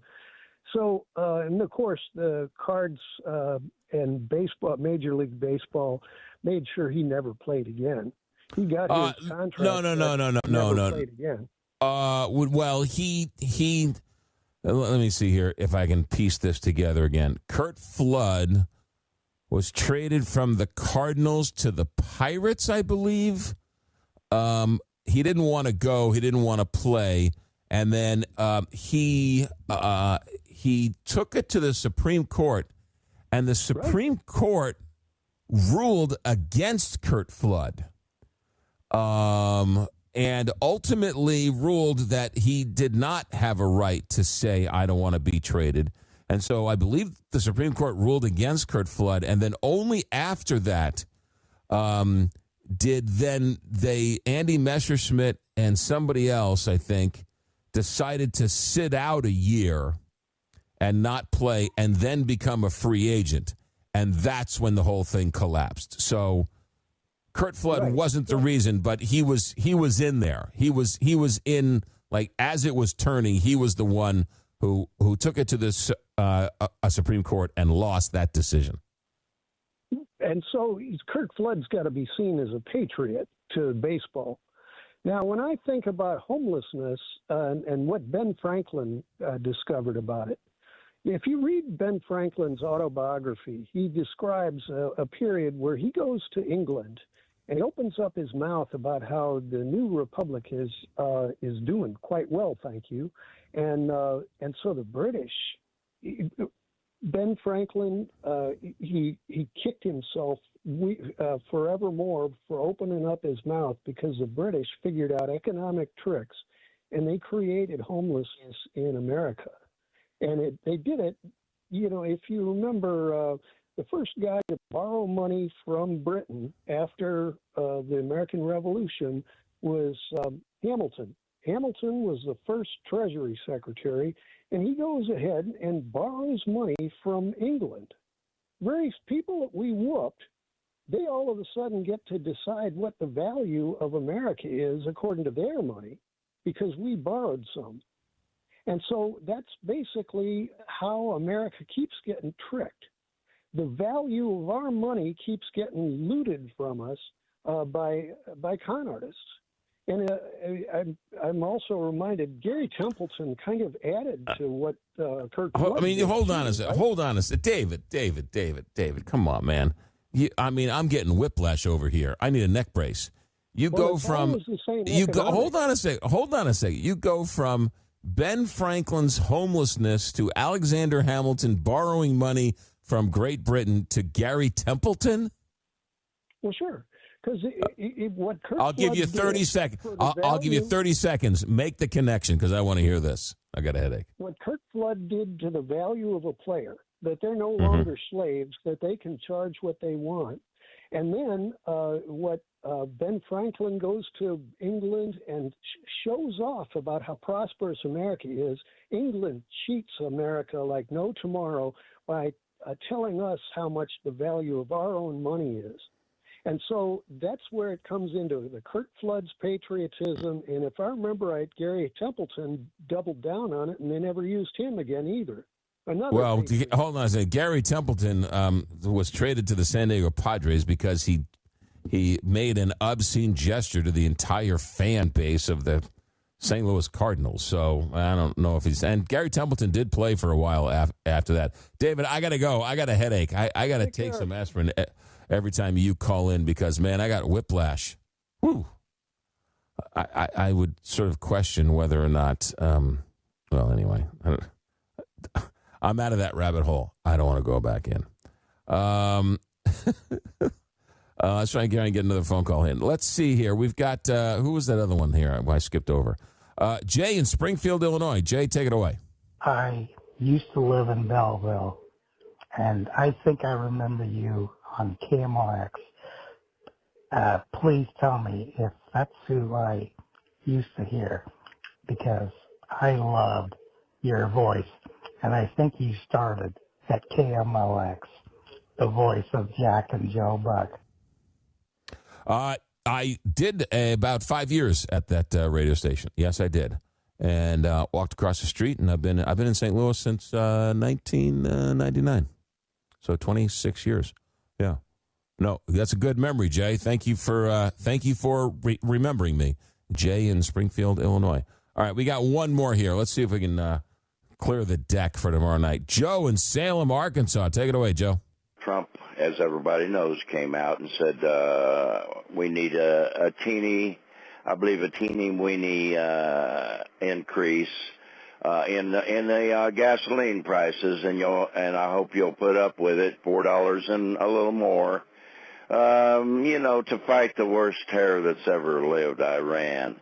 And that's not what affects our gas prices. Our 2% comes through the Hormuz Strait, and we're self-sufficient in America. If they just get with the Keystone, get that done and a little more drilling, it wouldn't take much. And what we need to do, I've done it. I'm over 50% decreased in my driving. I'm keeping a lot of food on the shelves. I'm saving money, and I'm losing weight. Look, it helps us when we develop more oil, but again, it's a global commodity. So whatever it sells for on the international market is what you're going to sell it for. Let's look. If you make hammers and somebody is selling a hammer across town for $10, you're not going to sell the hammer for $2. You're going to sell it for $9.59, right? So, because it is what it is. You got to buy it on the open market, and if the prices are elevated, then you're going to have to charge elevated prices to make your money back. That's we can drill. We already are oil independent in a sense. We already drill or take out of the ground more oil than we use, but we are beholden to the international markets. That's just the way the game is played. America at Night. Back in a moment. Miss a portion of tonight's show? Not a problem.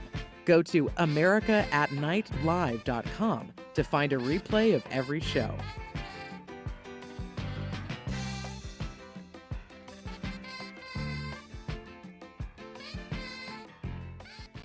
Want to know what's coming up on America at Night? Text RUNDOWN to 844-262-4729. 844-2-McGraw for your daily show preview delivered straight to your phone. All right, we got just enough time to check in with John in Ohio. John, keep it short and pithy. Welcome to America at Night.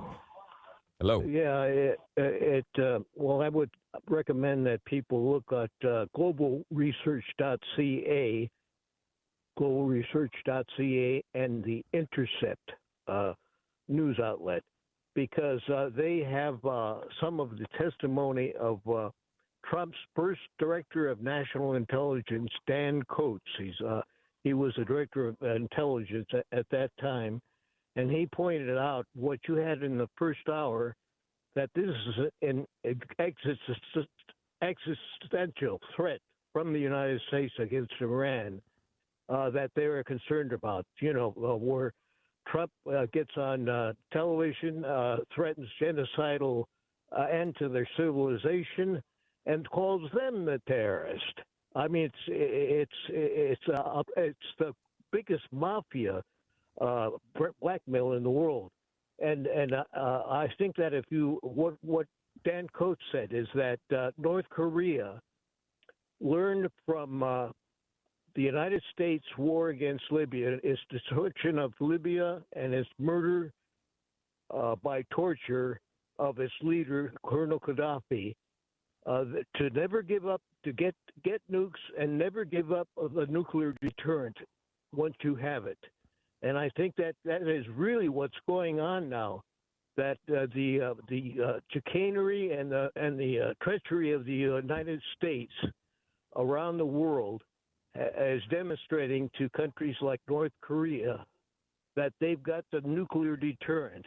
And Dan Coates, who said that we're not really afraid of them using a nuclear bomb, either Iran or North Korea, but it's only because they have the ability to deter an attack by the United States. Let me ask you this question, John. What was that website again? Globalresearch.ca. Global Research. You got it. As well. You got it. I got to go, John. Thanks for the phone call. Dan Coates, former senator from Indiana, I believe, and did serve in President Trump's first administration, I believe, as Director of National Intelligence, if memory serves me correct. But Dan Coates, Senator from Indiana, I believe, if I'm not mistaken. Hey, that's going to do it for us. Don't forget, it all ends up on a podcast somewhere out in the ether, and you can download each and every podcast every single day. All you need to do is go to where fine podcasts are housed, subscribe to America at Night, hit the subscribe button, and voila, send to your phone every single day. That's going to do it for us. Also, when you text in your name, 1-844-2-McGraw, Alex will send you a link. You can fill out the form. Very simple. So we can send you the daily rundown so you know what's coming up each and every day. It's a great chance to stay connected with the show. So just text your name, and Alex will send you the rundown, 1-844-262-4729. Our executive director is said Alex Hinton. Our engineer tonight is Richard Good. I'm McGraw Milhaven, and this is America at Night on Westwood One.